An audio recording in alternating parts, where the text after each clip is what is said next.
Welcome to the second part of the Life is a Revolution webinar series brought to you by Paradigm Norton Financial Planning. This four-part webinar series was built with a focus on the key challenges and opportunities facing women in their midlife and beyond. We hope to help you with a powerful relationship between financial planning and a fulfilling life. This evening, we explore relationships. Last week, we chatted about reinvention. And for those of you who didn't join that fantastic webinar, the recording can be found on YouTube and we will share the link with you. Next week is Revitalise, where we'll be talking about nutrition and menopause. And on the 22nd of May, we'll discuss retirement. The series is brought to you by Paradigm Norton Financial Planning, an employee-owned B Corp certified firm which is committed to championing financial clarity for women. We integrate ethical and sustainable business practices with expert wealth management, and we are dedicated to helping clients achieve financial well-being. Under the leadership of me, the new Chief Executive of Paradigm Norton, we seek to drive a value-based mission that prioritizes purpose alongside profit.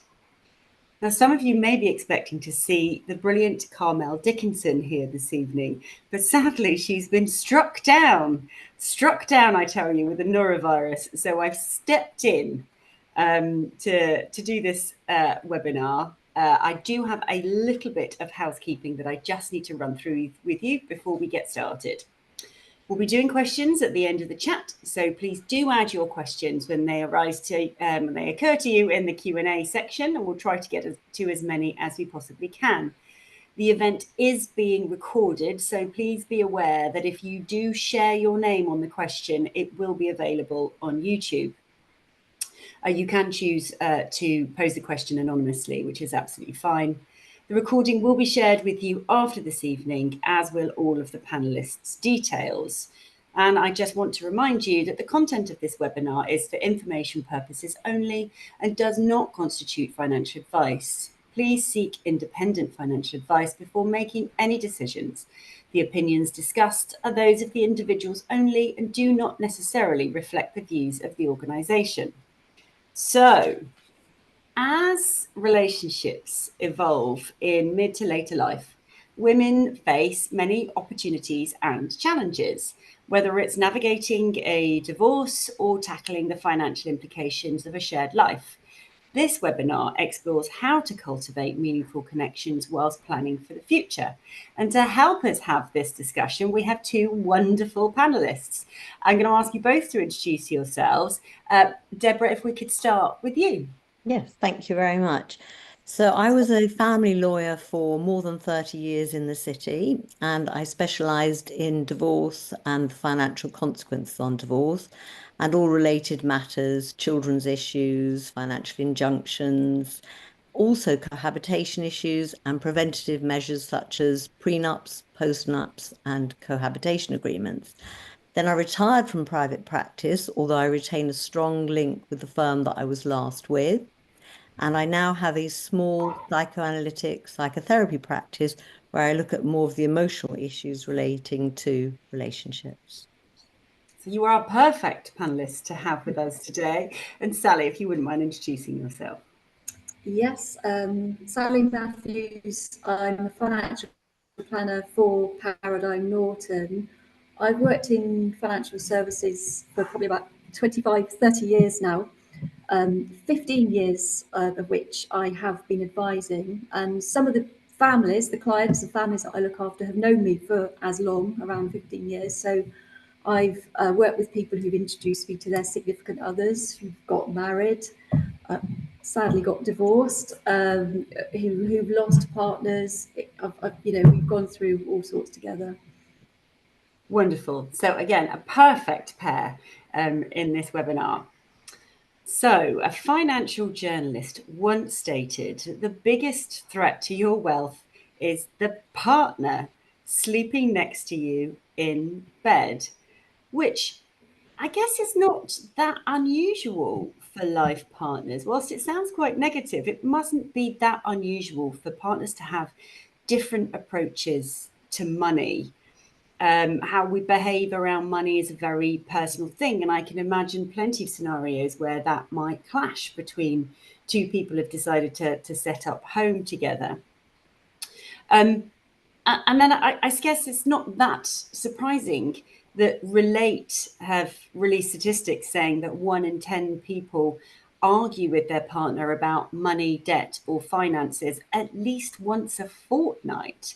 And that the 9th biggest driver for divorce is financial based. So what can we do about this? Sally, if we start with you, how do you help couples to manage their differing relationships with their finances? And when you see couples that do it really well, what are they doing? Look, no couple I work with is perfect, so no one comes in to see me and presents as the perfect couple. You know, everyone's got their strengths and their weaknesses to work around. But I think the crucial team is, what are they doing well? They work as a team. You know, they've got shared home, shared goals, shared dreams. You know, that's teamwork. You can't do it on your own. But you both have to take responsibility and you both have to do your bit.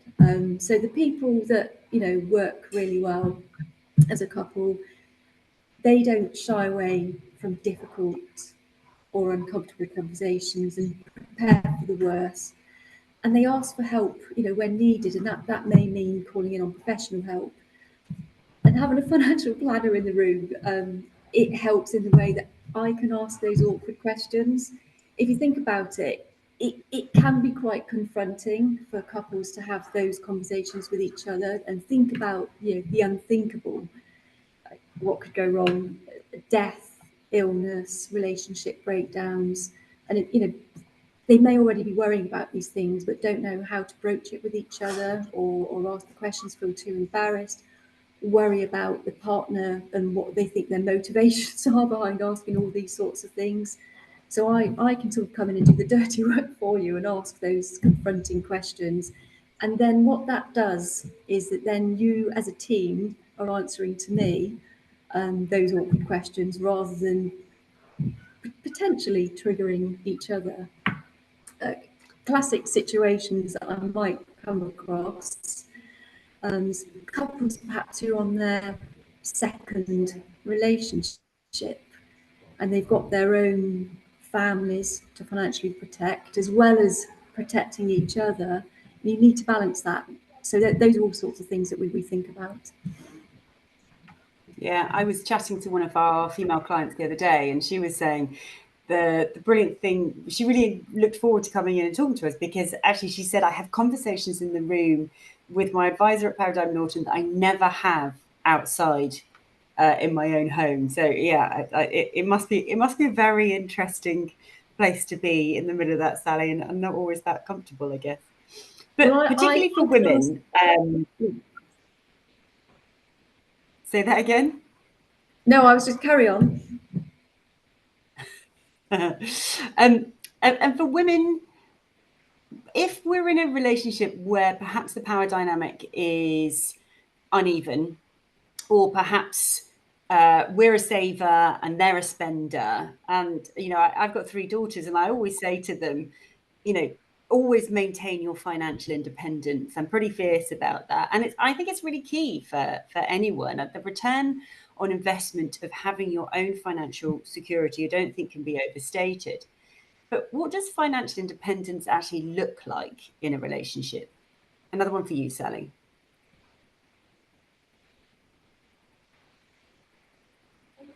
I think it's taking ownership and having an awareness of your finances. I you know, may come across situations, for example, where one half of the couple don't know what the other half is earning. They don't really understand what's coming in, what's going out. So if you have an awareness and take ownership, there's lots of things that you could be doing. You know, are you looking at your own available ISA allowances, pension allowances, available reliefs? You know, you've got to have an awareness of what's going on. So you don't leave room for financial infidelity, if that makes sense, where, you know, someone's hiding a gambling habit or spending money that you know you don't know is being spent on. You know, what capacity is there for you to save? Do you have your own sort of emergency pot, your own war chest, for example? Financial independence is crucial. Yeah, I couldn't agree more. But what if it goes wrong? If it, as Relate said, it's the ninth biggest driver for divorce. 1 in 10 people are arguing about this regularly. There's going to be people out there who perhaps are considering ending a relationship, going into a divorce. Deborah, let's come to you now. What should those women be doing to prepare themselves from a legal perspective? I think picking up on what Sally just said, awareness of your own financial situation. And whilst you might be able to look at what's in your bank account, the value of your property, your pension, what you might not be quite so fully aware of is what are you spending? So what are your needs? So to keep a record of that, once you're thinking, I think it might come to the crunch.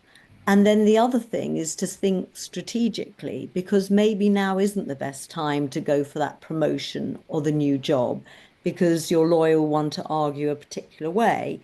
And then connected to that is absolutely to seek legal advice as soon as you think this might be a possibility, because the marriage may work out, bless you, or you might not separate if you're not married, but you want to know what your situation is. So that is an investment that is well worth making to know where you would stand if that would be the case. The other thing that I would say is don't go snooping around your partner's financial affairs, because anything that you do find will not be admissible in that way. You have to be honest and open, and going through a locked drawer, opening it up is really frowned upon. People used to do it, but it's a no-no. Go the legal route. Yeah. And Sally, the same question to you. If people are in those early stages of considering, perhaps bringing a relationship to an end, from your perspective, what should people be doing? Yeah, it's difficult, isn't it? You have to take advice. People who work with me, I'm a financial planner. I'm not involved in the legal and financial settlement side of things. So it's a false economy not to get the right advice from the right people. So we can help you understand what it costs to run your life. We can help you understand, with the starting point through any sort of, mediation that you may have or discussions with a lawyer, what the starting point might be with, what you could expect financially, separation wise. It's understanding, what can you do? What levers can you pull on to be able to, carry on and live well? What levers can you pull on to maintain the same level of standard of living? What's your earnings capacity?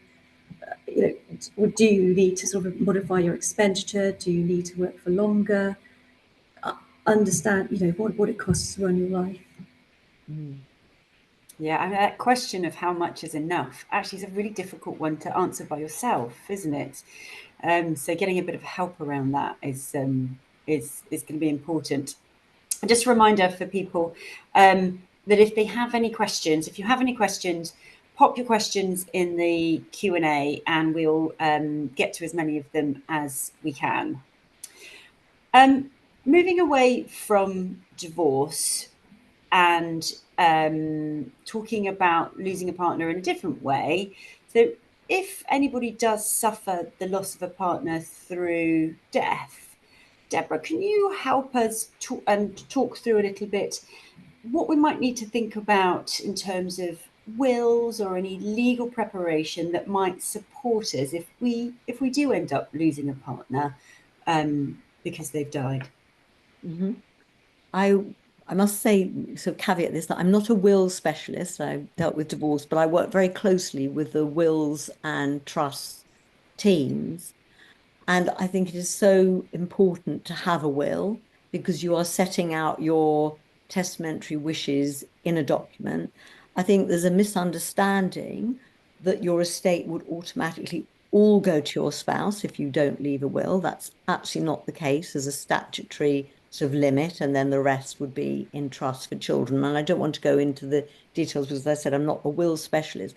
But again, it's a bit like, if you're thinking about separation, divorce, the investment is to go and see the lawyer and have a will and be prepared for that eventuality. I think there's a lot of fear around, and I know I thought like this before I did a will. If I do a will, I'm going to die. That's not necessarily the case. You will one day, but not immediately.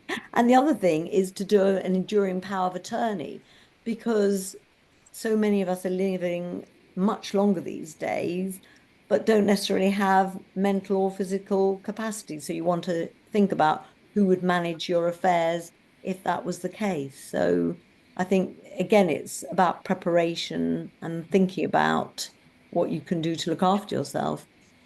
Yeah. Yeah, although, of course, being careful if you do get an enduring power of attorney in place, and it is, in the previous question, your ex-partner who has the rights to make decisions, you probably need to change that if you do get divorced. Absolutely. Yeah. And I think I have to say, to work closely with your financial planner. Also, I was going to say, sometimes I can sort of feel or see my clients rolling their eyeballs at me because they think, what's she banging on about wills and power of attorney documents for? I'm 36 years old, but I do have a lot of frightening stories that I tell clients that just get it done. Divorce is an obvious point at which you need to change your wills. Even things like death benefit nominations for life assurance policies through work, pension nominations and life assurance and all those sorts of things.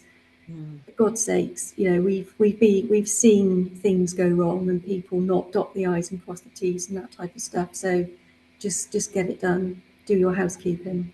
If I could just add, there's also, I think, a general misconception. Divorce doesn't revoke, so cancel a will, but marriage does. So if you're thinking of getting married, do a new will, or if the marriage is imminent and you're going to do a new will, then the will should be made and special wording in contemplation of that marriage. So I think, again, a lot of misunderstanding. Take legal and financial advice. Yeah, well, also having your will reviewed. I remember we had a case when I was a lawyer where all the beneficiaries of the will died. And so the deceased had made a will, but he just lived so long that everyone he was going to give it to died. And so actually the law firm had to go and find all of his sort of long distant, he had about 42 long distance relatives that he never really intended to inherit his wealth. But he'd never married his partner, and the woman that he considered to be his daughter was disinherited effectively. So yeah, it's complex stuff, and it's worth keeping an eye on. But Sally, if the worst happens and we do lose our partner, and probate has gone through, everything has been established, and you find yourself on the other side of a death of your partner, and effectively you find yourself single, and perhaps your husband had been managing all of the finances, and this is all terribly new to you, and I think that's not that uncommon. What might that now sort of widowed person navigating their finances alone, what might they need to think about? Look, I think all sorts of things happen at that point. If there's two of you, you've lost one of the state pensions, for example. If there's pensions in payment from workplace pensions, invariably they reduce and continue on to the surviving spouse. So you may be surviving on a reduced secure pension income. It may be that you've left all the finances to one half of the couple, and you are going to have a big learning curve fast.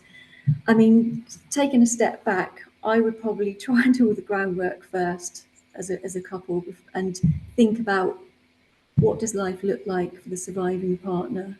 Are you leaving them with a complete mess?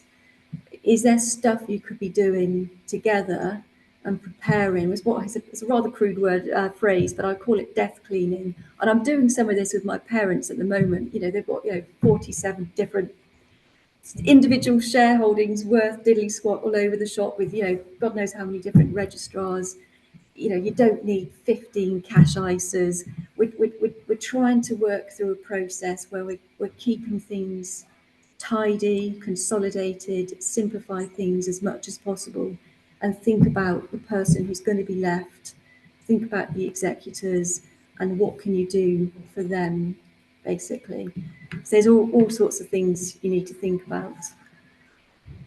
And that's something that you do. You sit down with clients and you do your death cleaning. It's a marvelous phrase, and I absolutely think we should be talking about death more often.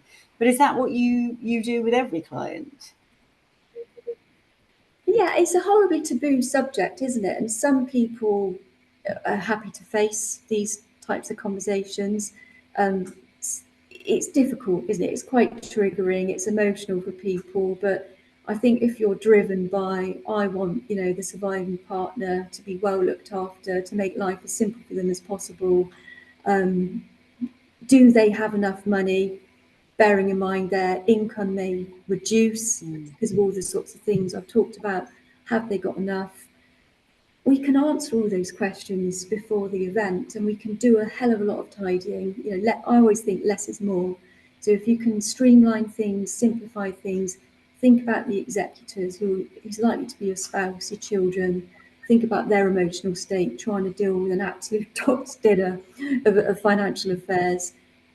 Get things ship shape and look out for each other in the worst possible scenario.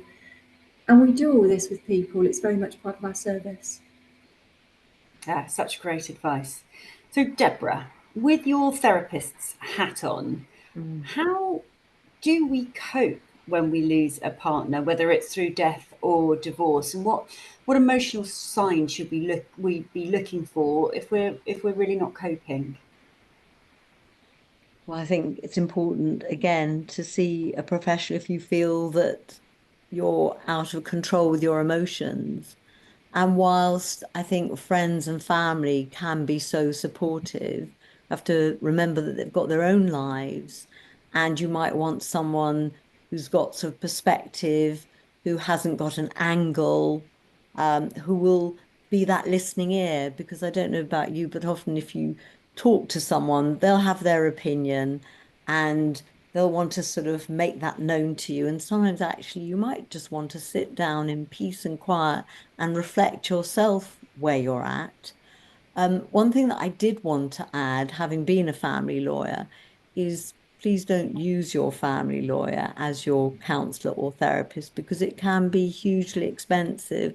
And whilst they will be trained to be empathetic, it's not their role to be completely that shoulder that you can look to if you go and see a counsellor or a therapist. And it's about working through a whole range of emotions. You might be extremely angry and someone else won't understand that. You actually might also be relieved, but you can't say to your friends or family, do you know what, I'm actually glad that mum or dad passed away. It took such a toll on me. So it's just a confidential space where you can be honest and open with neutral support. So again, it's about using the professionals out there to help you. Yeah. Wow. Yeah. I hadn't even thought of that. And can you imagine if someone came to you and said, "Actually, I'm slightly relieved." I don't know that I would know. I'm not trained enough to know how to respond to that or how to help anyone. So, yeah, really interesting. Thank you. But actually, after all of this, we can't talk about relationships without talking about our relationship with ourselves, which is probably the most important relationship we'll ever have, because we can't get away from ourselves. We're always there. So I'm going to ask both of you just to give any thoughts or advice on how you develop that relationship with yourself, whether it's your financial self or your actual self. But Deborah, let's come to you first. It's a difficult one, because I think that what we all do to a greater or lesser extent is project our own feelings and take things out on those that are closest to us. So sometimes we just have to pause and think, hang on a minute, is it really me that's being annoyed or angry with that person? Or am I being the annoying, angry one? So it's about pausing and being honest. And again, if you feel that, your life is a tangle and you can't see the wood for the trees, then it is worth going to see someone to talk that through. So everybody has their ups and downs and difficulties and challenges. It's whether you feel that you can manage them completely, either on your own or with your friends and family, or whether you need someone just that's going to be that listening ear who will reflect back to you, rather than trying to have that voice in your head, not being sure where you're at and whether it is your spouse, partner who's responsible. And yeah, being open and communicative and understanding it isn't always the other person. It can definitely be yourself. I wonder whether people think that it's to fix something, or that something's broken, or that there has to be something wrong with them to talk to somebody else. I mean, I have two coaches that I work with, and it's done nothing but help me with my career and with my relationships, and I in no way see it as an issue that I have people that help me with my thoughts and my feelings and my decisions and the way I manage my life. And I have a financial planner. So I have all these wonderful people supporting me that mean I can go out into the world and be my very best self. So I just think it's important that people know that it's not, there doesn't really have to be anything wrong with you for you to go and have a conversation. And Sally, what are your thoughts and advice on that self question? I think that's right, because I think happiness is like a muscle, isn't it? You have to work at it. So you go to the gym to keep yourself well. So think about all the major aspects we have in our lives. So your career, your home, your community, your friends and family. Are you nurturing all of those things? Is there any one of those that you're neglecting? And so, it's life is what you make it, isn't it? I think. Yeah, I mean, I am hugely into the Stoics, and the question of like eudaimonia and living a good life, and is that just making sure that you're happy all the time, or is it going out and doing something purposeful and worthwhile and having justice in your life and spiritualism and all that sort of stuff? So that I think there is just a huge amount of help out there as well that people can access. So we have a few questions. Sally, this is probably one for you. What tips can you give to start a conversation at home about finances before going to a financial planner? It's a great question. Sorry, can you repeat the first part of that question? Oh, what tips? Sorry, yes. Just keep talking and keep the lines of communication open, because I always think that if you could, can you set us a week over a glass of wine or a stroll in the park to keep the conversation lines opening? And it's all, it's always about what's in it for me. So if you're talking to your partner, they need to be on side and understand what's in it for me. What's our shared goals? Where do we want to get to? What's our shared dreams? So if you can center everything that you talk about around money, around things that motivate each other, that's a great starting point, I would say. Deborah, did you have any thoughts on that sort of relationship question of how you start having a conversation with your partner that perhaps you feel a bit uncomfortable about? Maybe it's not something you've talked about very often. I think honesty to say, I do feel a bit uncomfortable about this, because your partner might also feel uncomfortable, but I feel it's necessary that we do speak about this. And things that are hidden are much worse than being out in the open. And to show your vulnerability, I feel uncomfortable. This is awkward. Just say it. Yeah, that's a great tip. And It's a nice way you to can start. use humour as well with that. You know, when we're sort of sat down with clients and we might throw a hand grenade in, for example, you know, divorce. You know, you can have a bit of a giggle about it and then sort of, you know, talk around the subject. So, you know, there's not lots of ways you can broach these things. Some people are better than others at sort of keeping a tab on finances. Some people are brilliant with spreadsheets, for example. Other people's less so. But you've got to keep talking to each other. And I think you need to be compassionate with each other and don't get frustrated. There's always going to be one person who's ready to speak and then the other person isn't. There's always one person who's a whiz with, you know, finances, the other person isn't. So, you know, cajole them as opposed to sort of, you know, nag them to the point where they're just going to dig their heels in and go the other way. But presumably, Sally, you've dealt with a number of clients where they've had sort of differing or perhaps difficult relationships, and that's part of what you do. Yeah, again, I can ask those awkward questions and then you can be talking to me as a team as opposed to talking to each other and confronting each other. So suddenly I can sort of, you know, the tables are turned and you're, you know, having to sort of answer to me as a team and think together as a team. So I'm the one who can tease out those unthinkable questions or unthinkable subjects. Great. Thank you. Deborah, I think this one is probably for you with your illustrious lawyer career.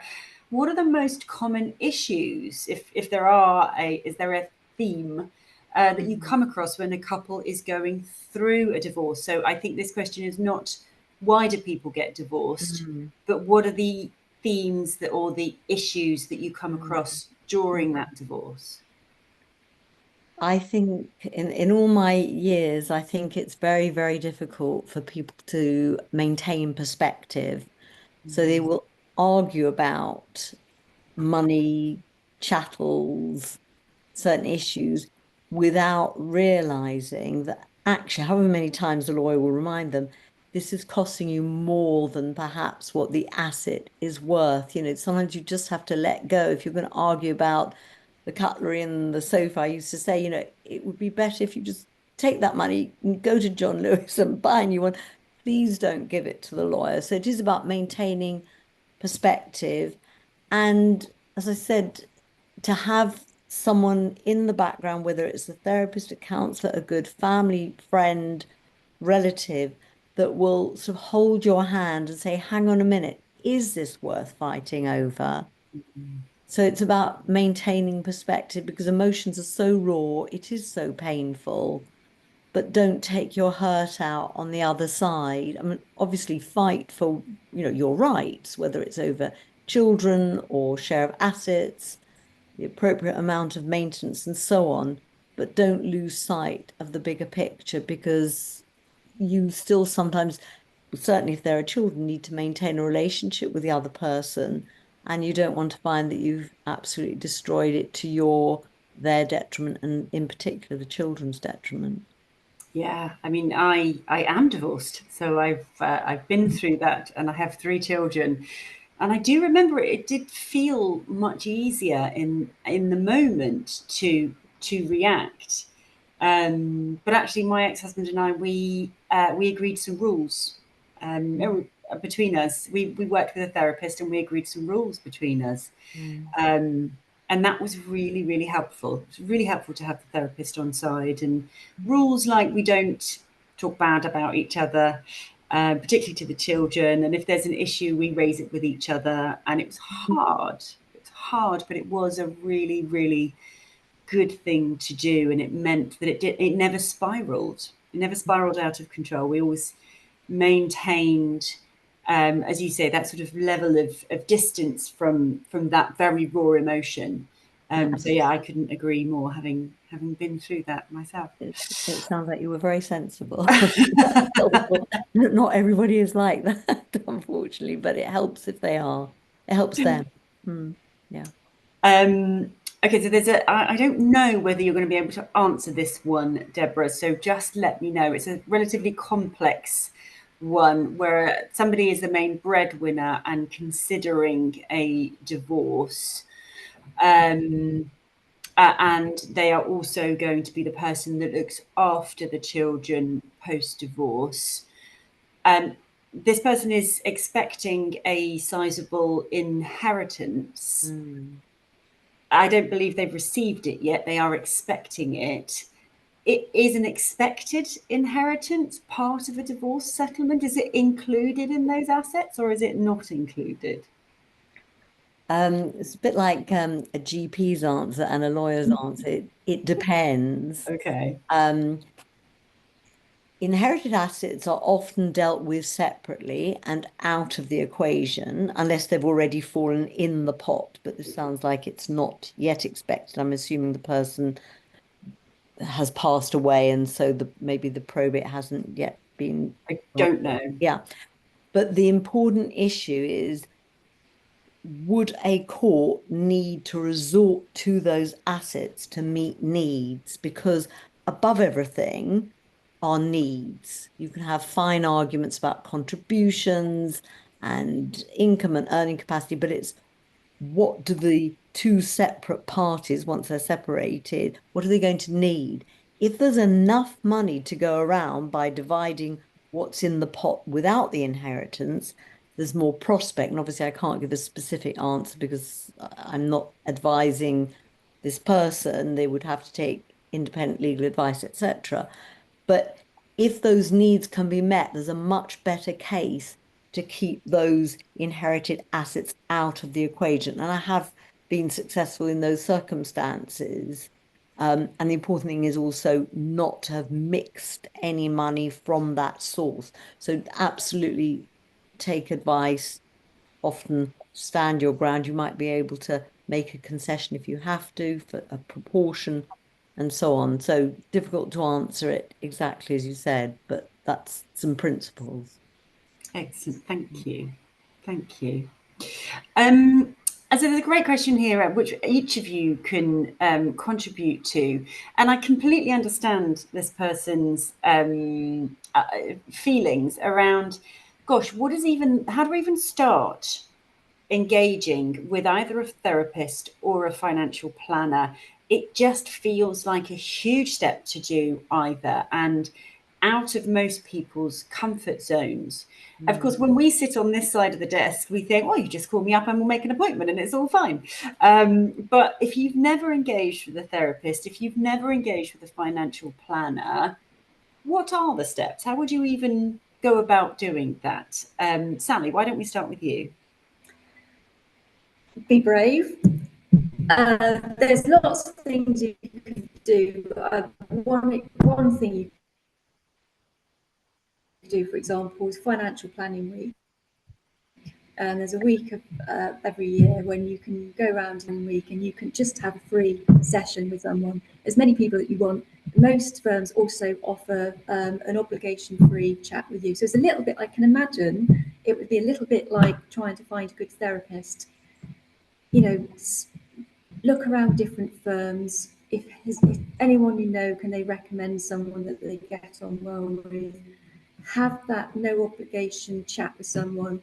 Think about the advice that they give you, the chemistry. Is this sort of person? Could you imagine yourself working with this person? Just shop around. And I can imagine, Deborah, it's along the same lines of a therapist, of trying to find a good therapist. Shop around, and who do you gel with the most? I think it's a really good question. And I firmly believe in, chemistry and gut feeling. So if you go and see one or two or three financial planners and the same with a therapist, and you think, yeah, I think that person would be for me, then be guided by that. But if you think, no, I don't think I could have that close working relationship with them, then listen to yourself. But I think it's a very good question, because we all have to be brave in consulting people that we've never consulted before. I think recommendation is something that we all use, and I think we should rely on, whether it's, again, dentist, hairdresser, therapist, financial planner, and so on. Yes. definitely hairdresser. I mean, that's terrifying going to a hairdresser. Absolutely. And I was talking to a friend of mine who's moved from Tunbridge Wells to further down into Kent. She said, I still travel all the way to Tunbridge Wells to see my hairdresser. I've got to find someone nearer. So, we end up being wedded to those that we trust, really. We trust, yeah. Thank you for your questions. There's plenty coming in. That's great. We still got a little bit of time, so keep them coming in. Sally, this is one for you.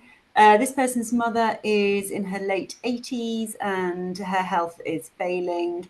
The family's been talking to her about giving some of her assets away, but every time they bring it up, she shuts it down. I'm sure it's a familiar story that you've heard before. And she says, I kind of get this. She says she doesn't want to talk about it because she likes to look at it, which is against the advice of her financial advisor. Have you got any advice for opening up that conversation without looking like sort of an avaricious, money-grabbing grandchild? Well, I think you need to understand why she likes looking at it and why she shuts down. I think that's a good starting point, and that might mean a lot of non-confronting, open-ended questions. And again, you might need the help of a professional to help with that. People worry about are they going to be okay? And if you can put yourself in her shoes, what is she worrying about? And we all know, we've all experienced in our families, care costs, the consequences of not being able to live safely at home on your own without support, whether that's sort of people coming in to help you out, keep on top of the house, or nursing care. And also from that generation, they are the war chest generation as well. So without being able to visualize or truly understand that they're going to be okay financially, can they with confidence start thinking about giving money away? They've got to want to do it, and there's a morally as well. It's a case of they've got, it's got to come from them, and you may need help with that. They've got to be able to visualize: have they got enough? Have they got enough to cover their own needs, care costs, and all the disasters that they're probably worrying about? And what's left over that they can perhaps start giving away to the next generation. Yeah, it's an interesting one, isn't it? I do get it. I do understand it. But of course, the changes with the pensions, etc., I think people are more inclined to give money away now, aren't they, rather than leave it in their pension and allow it to be subject to inheritance tax, etc. Are you having more conversations at the moment, Sally, with people about giving their money away? Lots more, because until recently, people have relied on their pension pots, for example, being a vehicle that they sort of, their last chance saloon is they'll draw on it if they need to in later life, but otherwise they'll just leave that pot because of the pension regime as it is currently. That can pass to the next generation free of inheritance tax and potentially free of income tax as well, depending on your age. With the change in pension legislation, that's now changed, and there are consequences if that pension pot's left unspent for the next generation in terms of the inheritance tax, as well as income tax implications, which can be quite penal. So there's a definite shift towards people thinking about, well, should we be drawing higher income and then passing it on to the next generation, so that lots of benefits of that.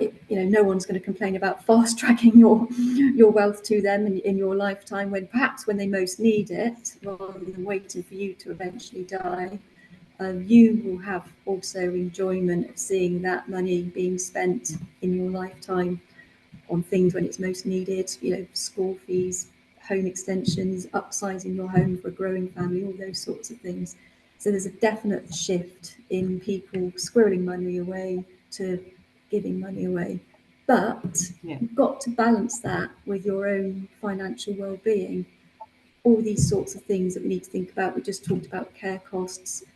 all the sorts of things that people tell me they spend their money on: hearing aids, knee replacements, hip replacements, cataract operations, all these sorts of things. We can help you understand what's enough for you, plus a buffer for all those unknown unknowns, and what truly could you afford to give away without jeopardising your own financial well-being. And there's always a fine balance, and it's never finely tuned because there's so many unknown unknowns. But with the help of a professional, we can sort of help you work that through. And if, you know, coming to the person who's asked the question, if your mum can visualise that and she can see truly there's her pot that she needs, her might need pot, and probably very unlikely to need pot, if we can help visualise that, then she will perhaps with confidence be able to sort of, you know, give more money away. Yeah. And you help people visualize that through your cash flow planning, don't you? I've had it done for me, and it's amazing. You can see how much you're going to spend for the rest of your life, how everything's going to interact, and how much you might have at age 100. And, you know, we'll all be happy to still have enough money at age 100. So it's a marvelous thing. I have to, if you haven't had cash flow planning done, you should find a financial planner like Sally who can do it for you. Questions coming in thick and fast now, which is fantastic. Thank you, everybody. I've got a question here for you, Deborah. Following a divorce, I found a partner, but I don't want to get married again.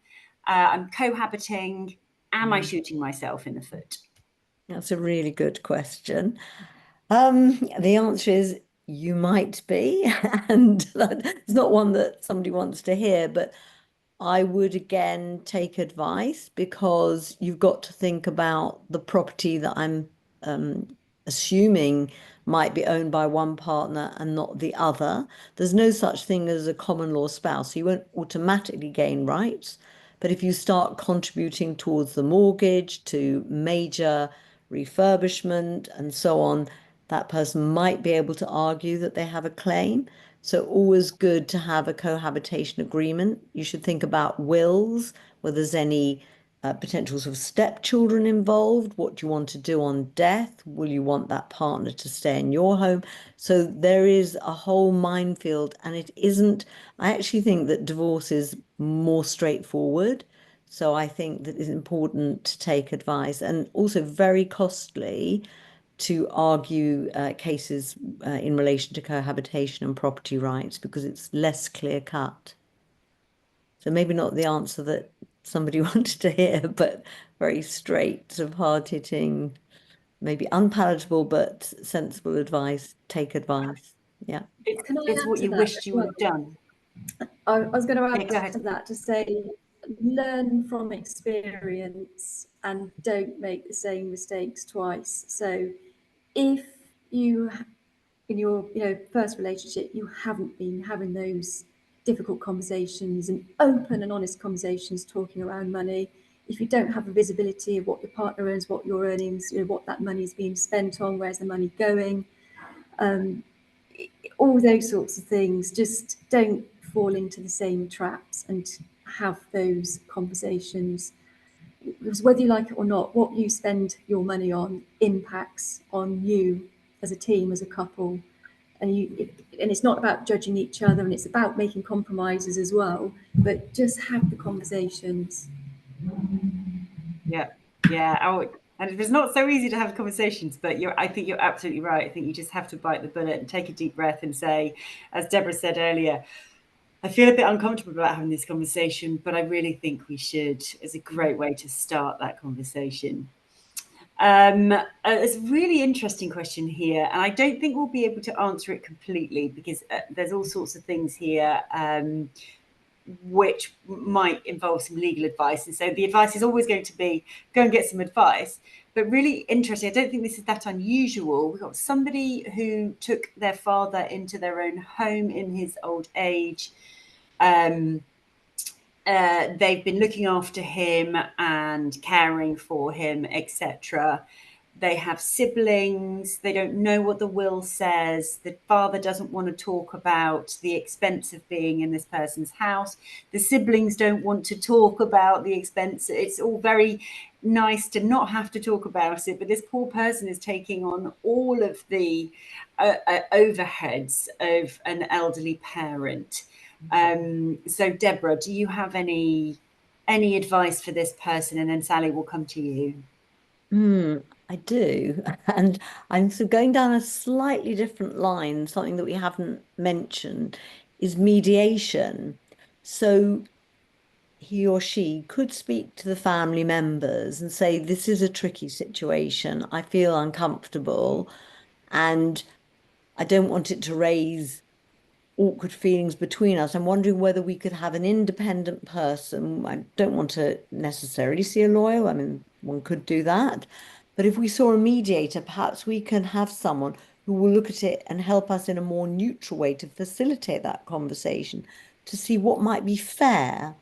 And I think Sally raised a very good point about, I think it's so helpful if you are able to put yourself in the shoes of someone else and understand what they might be thinking and feeling, including the siblings, because they might be thinking, oh, well, he or she has taken on the responsibility or burden of our father. Good luck to them. I'm not going to let them have more or less of the share of the estate. So I think taking into account other people's feelings, but perhaps having again a professional to help them address what sounds like a very tricky situation. Well, it could be, yeah. Yes, yes. Sally, did you have any thoughts on that particular question? Again, I think it's probably identifying, what the cost of that financial burden. Is it something you're easily able to quantify, and the impact on you financially? If you can have reasonable conversations with your siblings so that they understand that cost, there may be sort of misconceptions, preconceptions, oh, yeah, you can afford it, or it might not even cross their mind about the financial implications, and it's not that they're being selfish. It's, again, trying to open up those lines of conversation. Thank you. Tricky, really tricky, but you sound like a wonderful person. I know that won't pay the bills, but what a lucky father he is. And we've got a couple of questions on post-relationship breakdown life, if you like. So there's one on how you enjoy your life after a relationship breakdown. And we have another where we have a widow wanting to start a new relationship, but unhappy children. So Deborah, can we come to you first on that sort of post-relationship or post-death life that you're still living and you still want to live your best life? You got any words of wisdom? Well, I would look to the history of how the relationship has been before the event happened. So if you take, for example, the last example you said, the children being uncomfortable with you leading a new life, my sense might be that they've always been a little bit tricky, or dare I say it, possessive, and hard for that person to carve that new life and divided loyalties. But I think again, if you go and see a therapist, a counselor, that person will let you air those feelings and enable you to have more confidence to have that conversation with your adult children to say, I've got every right to lead my life too. I appreciate it's difficult for you, but I think sometimes you need a bit of whether it's a leg up, somebody to help you move forward, and you can't always do it on your own. Yeah, yeah. It's very tricky. I just sort of think about my own post-relationship life, and I do think talking to somebody is really helpful. Actually, if you can do that, talking to somebody else is super helpful in giving you can almost give yourself the excuses I can't do that because the children will be upset. I can't do that because I have to go to the party by myself, and I can't go to a party by myself. I've been to plenty of parties by myself, and it's been fine. I can't turn up. I can't go to the cinema by myself. I can't eat by myself. And it's all these internal stories that we tell ourselves and we make up in our own minds that we can or can't do something, and we don't dig below. Well, why not? Why can't you go to and have a meal by yourself? I've done that. And you know what? I would just go and do it because it was the most wonderful thing. The first time I went for a meal by myself in a restaurant, I had a glass of wine, I had a bowl of spaghetti carbonara. I really remember it. It was really wonderful. I kind of always listened in to conversations around me. I have. I've had to be very brave in. There is a safety in having another by your side when you enter those social circumstances. And I think often people don't invite you when you're a single person. You get invited as a couple, and as soon as you're not a couple, you're not you're not really invited anymore, which is just mad. So if anyone knows a single person, please invite them. They'll be so pleased, and they probably will come along. But being brave and just walking into a party, taking a deep breath outside the door before you knock on it, and saying, "Hello, can I talk to you? What do you do?" And I've got pretty good at small talk, and I've met some wonderful and really interesting people. So I think there really is an exciting life out there if you stop telling yourself stories that aren't necessarily true about what you can and can't do, because they're stories that you've made up in your head. That's my experience anyway. Sally, have you got any nuggets of wisdom in our last few minutes? Well, look, I love going to the cinema on my own. I hate the fact of having to sit next to one and make small talk with someone when I just want to focus on the film. So I will happily go to the cinema on my own. Also, I look after quite a few people in my client bank who are single, not in relationships, whatever reason, don't ask because it's none of my business. And they are living their best lives.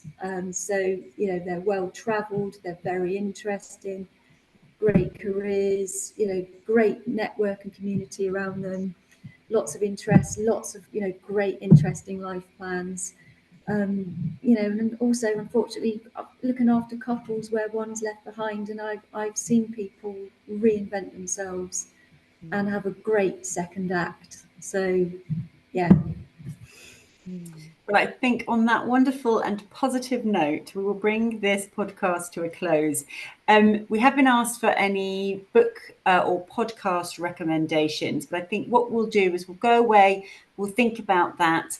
All of the attendees will follow up with an email, and we'll put the books and podcast recommendations into that email. So you won't have to find a pen right now and write them all down. And all I can say is thank you so much to Deborah and to Sally. I really, really appreciate you spending the time this evening discussing this with us. I have really enjoyed chatting to both of you. I've got an enormous amount out of this, and I hope our attendees have too.